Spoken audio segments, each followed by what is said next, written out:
হরে কৃষ্ণ।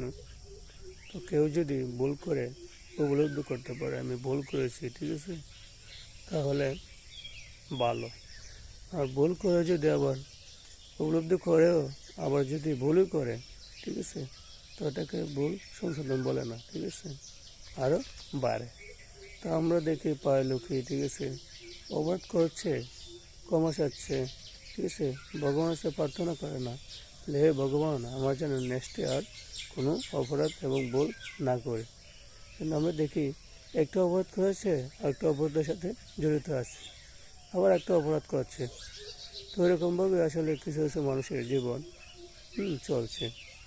কেউ আর ছানা আমি একবার ভুল করেছি আর দ্বিতীয়বার ভুল করবো না, আমি ভগবানের সেবা যুক্ত থাকবো, ভগবানের সেবা করব, ঠিক আছে। তো প্রতিটা মানুষই কিছু কিছু মানুষ এরকমই, ঠিক আছে, ভুল করলো আবার ভুল করে, ঠিক আছে, ক্ষমা চায় আবার ভুল করে, এই চলছে চলবেই। এরকমভাবে আসলে জীবনযাপন চলছে এই জগতে, ঠিক আছে। তো আমরা বেশিরভাগ মানুষই কী করি, ভুল করে উপলব্ধি করি না, ঠিক আছে, এটা কি আসলে ভালো না খারাপ, ঠিক আছে।